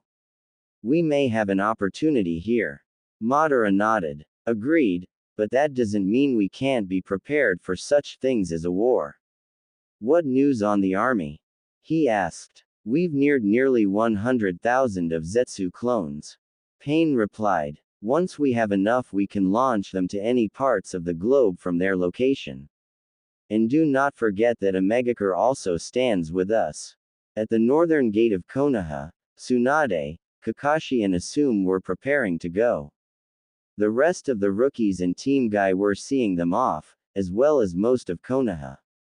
Several people were cheering on Tsunade, wishing the Sannin luck in the summit. Kakashi and Asum had on brown robes for protection against the cold in the land of iron, which was a country that was covered by snow. Be safe, Tsunade-sama, Shizune said to her. Tsunade nodded and then said, I'm counting on you to run Konoha until I get back, Shizune. Hi, Hokage-sama, Shizune replied. Kurenai looked at Asuma and he looked back at her. Make sure to take care of my king, Kurenai-chan. Asuma said. Kurenai smirked before gently patting her stomach, before looking back at Asuma. Just make sure to come back alive, she said. Asuma smiled and nodded. Right, Kakashi. Asuma, Tsunade said as she turned around, pausing for a few seconds, her thoughts going back to Naruto and Hinata, wondering where they were. Let's head out. Hi, Hokage-sama, Kakashi and Asuma said at the same time, and the three began walking out of Konoha. Unknown to them, Senritsu Uzumaki watched the whole thing from afar before disappearing in a flurry of crow feathers. Kumogakure. In the mountain-top village of Kumogakure, the village hidden in the clouds, the Yondaime Raikage, had finished getting ready for the summit. He selected his two bodyguards, she is a censor, Kumo's top medical ninja, and Genjutsu specialist, and Darui, his ninjutsu specialist swordsman who was a master of the Keki Genkai, storm release, with him. She had medium-length blonde hair, which covered his blue eyes as well as white skin, and was wearing Kumo's standard Jonin uniform of a one-strap, gray-colored Chunin vest as well as gray pants. Darui had black skin like most of the people in Kumo, and had short, spiky white hair and a large sword on his back that lacked a point, and was also dressed like she. The Raikage himself was a tall, imposing man who was extremely muscular, and he had his Raikage robe open to expose his muscular chest, and around his wrists were thick, metal gauntlets that looked like they weighed a ton each, and around his waist was the ogre belt, and he was wearing dark black pants. Martial arts films. Darui, she, ready to go? I asked, crouching down near the window. Hi, Raikage-sama, both said, wincing as they saw what the Raikage was about to do. Then let's go, A yelled, and with that, he jumped out the window of the Raikage tower, falling several hundred meters before landing on his feet before dashing towards the southern entrance. On the mist-covered Isle of Water Country, in Kurigakure, the village hidden in the mists, Terumi Mei, the extremely attractive, brown-haired Godime Mizukage was preparing to leave with her two bodyguards, the young seven swordsman Chojuro and Ao, the leader of the Undertakers, Kiri's elite hunter ninja unit were preparing to go while standing on the docks. A group of villagers were seeing them off. Mei was wearing a blue, low-cut kimono that showed off her impressive cleavage and legs with ninja mesh under it, and she was carrying her robes in the pack on her back. Chojuro was wearing his glasses, a white long-sleeved shirt with vertical black stripes, and cargo pants that were blue and black.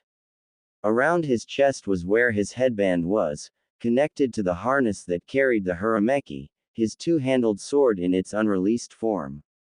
Ao's white hair was standing up in a point, and he was wearing strange-looking earrings that had tags over them, and his right eye was covered in an eye patch.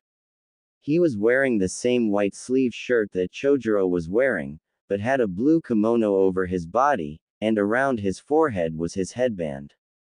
Sir, I swear on my name as Mizukage I will fulfill my duty, Mei said as she took her Mizukage hat from the elder as he handed it to her. Ho ho ho, as one of the great seven swordsmen, you must protect Mizukage-sama. I think, I'll be fine, probably. Chojuro said, stammering. Have faith in yourself, you're strong, Mei told Chojuro gently, making him blush. That's why you were chosen to guard me, okay, Chojuro. Yeah, I'll try my best. I hope, Chojuro said, blushing and smiling.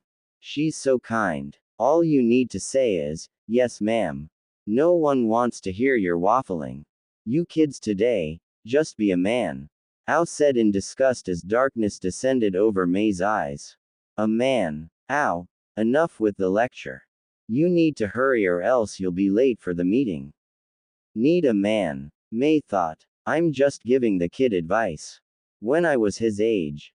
Shut up or I'll kill you, Mei said sweetly after turning to Ao, baffling him. Huh, Ao thought as his jaw dropped. Mei held up her hat. Come on Ao, Chojuro, let's go. Movie reference. I'll protect her beautiful smile, if I can. Chojuro thought eagerly as they got onto the boat and departed.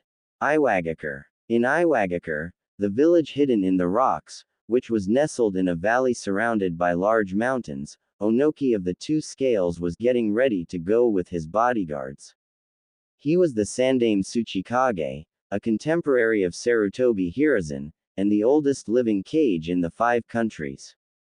He was also the shortest. He had long white hair, a large nose with bumps on it, and a white pointy mustache and pointy beard. He was also wearing the Tsuchikage robes, with the hat hanging around his neck. His 2 bodyguards were Kuretsuchi, a pretty black-haired kunoichi who wore her hair in a bun, and was 2-strap gray chunin vest, black t-shirt and black pants, and was carrying a big box on her back. The other was Akatsuchi, a tall, fat shinobi wearing the same outfit, with a big nose and a perpetual smile on his chubby face. You can do it Tsuchikage-sama. Kuretsuchi, Akatsuchi, you better protect him you hear. A bunch of shinobi said on a bridge that was over the eastern gate. At my age, this meeting will be a pain, Onoki said, putting his hand onto his back and groaning. You youngsters don't understand what it's like when your hips are a virtual time bomb. How about it Gramps, thinking of retiring? Kuretsuchi teased as the Tsuchikage put his hand onto the box.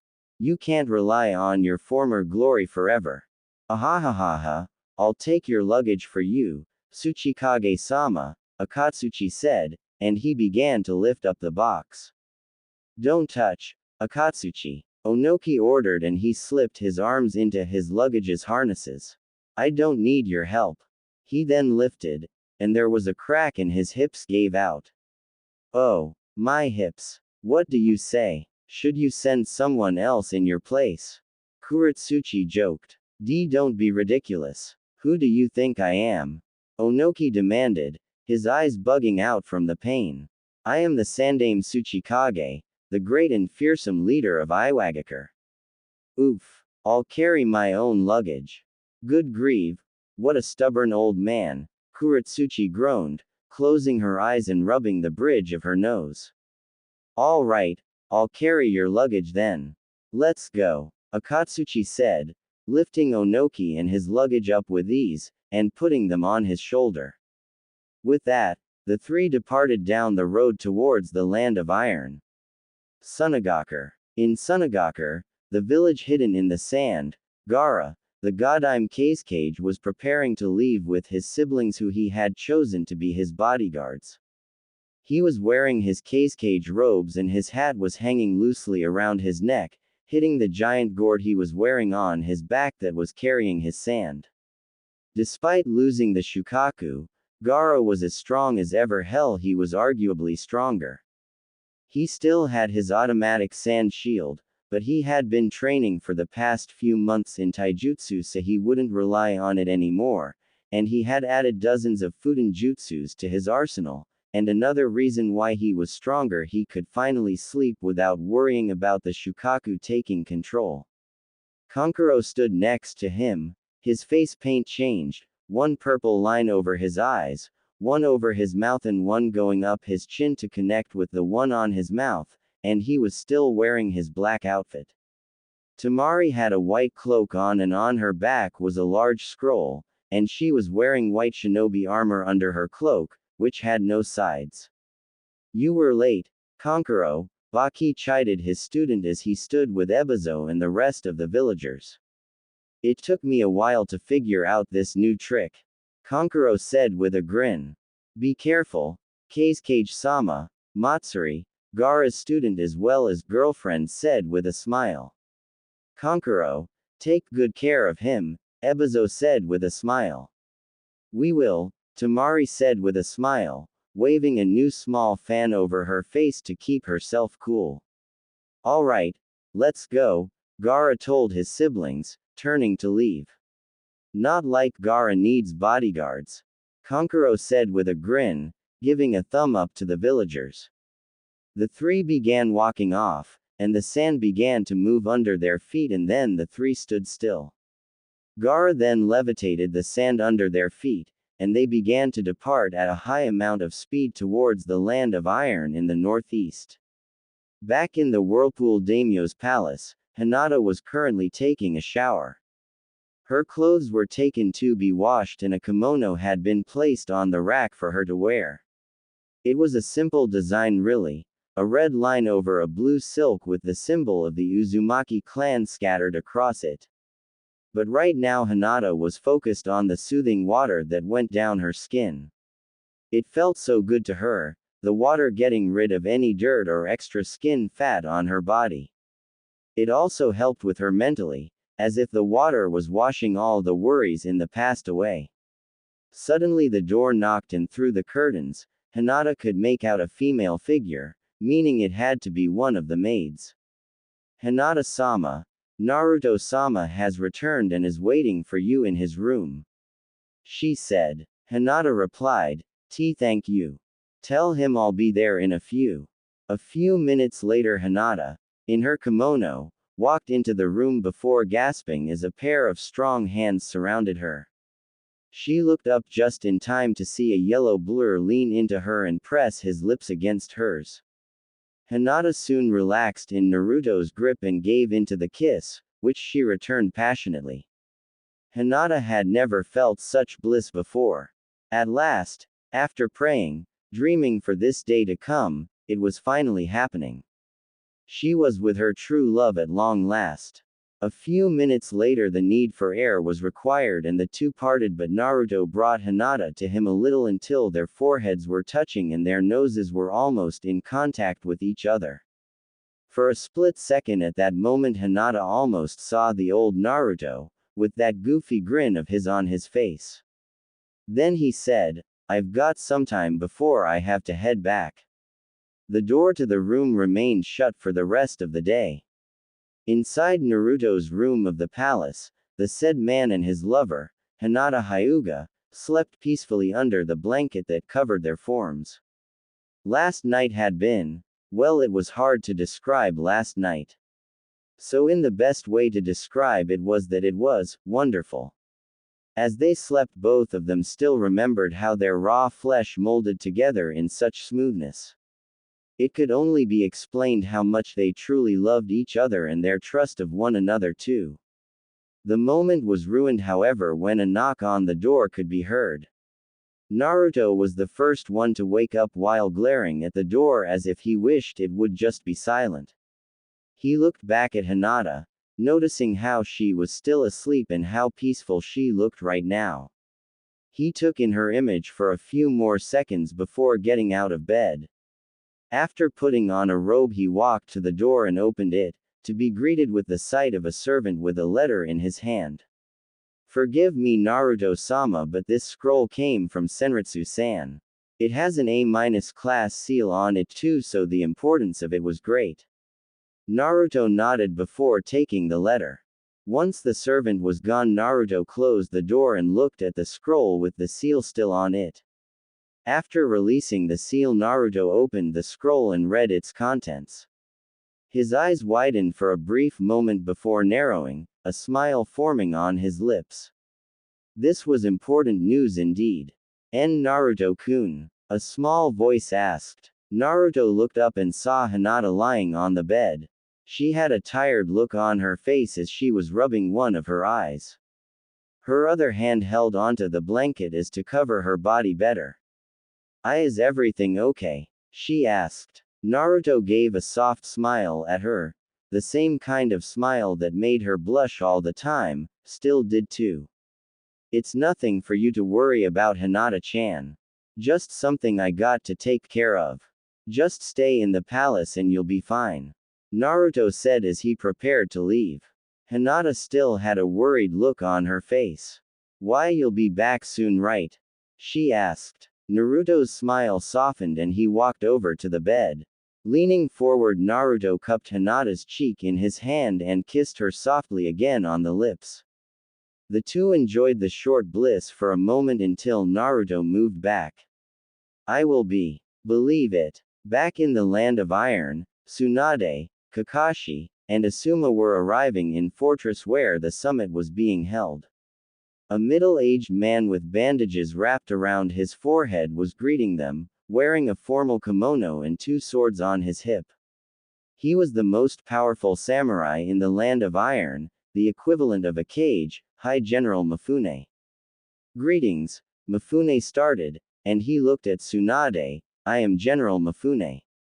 It is an honor to meet you, Tsunade Haim. If you would please follow us to the meeting room. Tsunade nodded and followed Mifune towards the said room, with Asuma, Kakashi and several samurais following behind them. When they entered, they already saw the other cages entering through other entrances. There was a silent acknowledgement between Tsunade and Gaara as they took their seats while their bodyguards sat in the seats above. Once Mifune signaled for the cages to place their hats in front of them did the meeting start. As you all know, we have been called here by the Hokage for an important matter. Mifune said before turning to look at Tsunade. Tsunade Haim. Tsunade nodded and began to speak.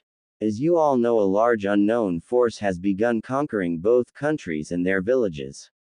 As of a few days ago, I have, along with the rest of Konoha, have discovered who they really are.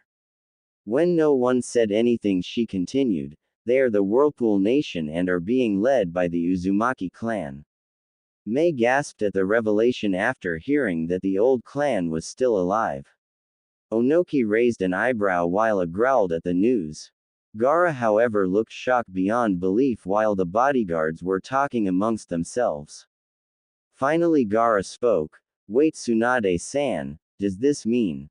Tsunade nodded solemnly. I'm afraid so, Gaara. The one leading this new threat is Naruto Uzumaki, son of Minato Namikaze and Kushina Uzumaki, as well as the container of the Kyuubi.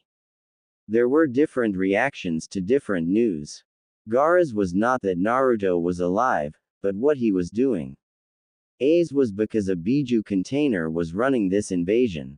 Mei's and Onoki's were due to the fact that Kushina, who was an enemy of Kiri, and Minato, who was an enemy of Iwa, had a child.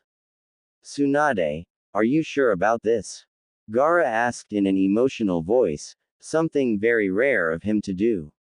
Tsunade nodded sadly and Gaara rested his forehead against his hands. Behind the curtains with the wind symbol, Kankuro and Temari looked at each other worryingly. However, seemed pissed. How could you have lost control over your Jinchuriki? In fact, this whole dilemma is on your village's head. He roared. Tsunade glared at the wreckage. I do not deny that my village is somewhat responsible for Naruto's current chosen path. But that does not mean we can't take all the blame. And the reason why I called this meeting was, what are we going to do about this? She waited as the others were now focused on her. After taking over 2 countries already, it is clear that a single village, let alone a single country, can't take on this new threat alone. The only way we can fight back is for us to work together. Gaara looked up. Seconded, he said simply. Everyone stared at them before Mifune spoke. I agree with the Hokage and Kazekage. It is clear that this threat is too great for a single village to handle alone. For this I propose an alliance between the 5 shinobi villages, and if you would have it, the Land of Iron wishes to join as well, for this threat endangers our land as well. Mei also nodded her head. For the safety of our villages, Kurigakure will also join this alliance, she said confidently. Onoki seemed less convinced by this but merely nodded his head as well in agreement. However, was not convinced. I will agree with this alliance, but the question remains who shall be in command of this new army. Mifune answered to this question. Being a representative of a neutral country, I ask that you respect my position and let me decide on who shall command this new army. When no one objected, he continued.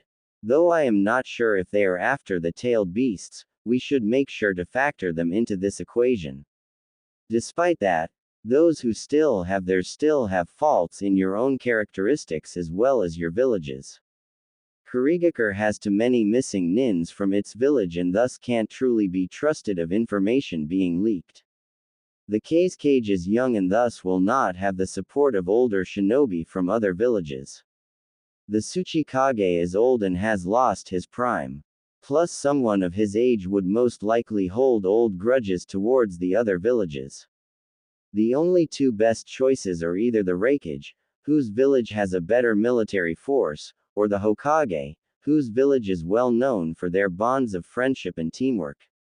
Also, it was the Hokage who brought this matter up while the rest of you remained silent. To this I stood up. The cause of all this originated from Konoha. We can't fully trust them in this matter despite them acknowledging the threat. I'm the best choice out of all 5 of us. Kumogakure has no problems that could give it a reason of not having me put in command of this army. Actually, I could think of 2. A voice said. Everyone turned around and saw Naruto floating in the air above them. As if automatically, all the bodyguards got out from their seats and stood in front of their respective leaders, armed and ready for a fight. However, just as they took their places, the room was soon surrounded by dozens of ninjas, one of them Senritsu. The others all wore light blue armor on top of dark blue sweatshirts. The hoods covered their heads while animal-shaped masks covered their faces. They could only be Uzu Anbu. But what caught their attention were Naruto's eyes. Instead of normal eyes with blue pupils, their socket was a gray purplish color with black circles, with a black dot in the middle. The Kages, except for Gaara, all knew what it was, but still was unable to believe that it existed. The Rinnegan, Onoki murmured. Naruto smirked. Surprise. Shouldn't be, since the Uzumaki clan was founded by the Sage of the 6 Paths. This made everyone gasp in surprise, but Naruto expected this and then looked at Suand. What, don't tell me that it wasn't obvious, Bachan? After all, how else were Senju clan and Uzumaki clan related? Also, if the tailed beasts exist, then of course the Sage of the 6 Paths existed.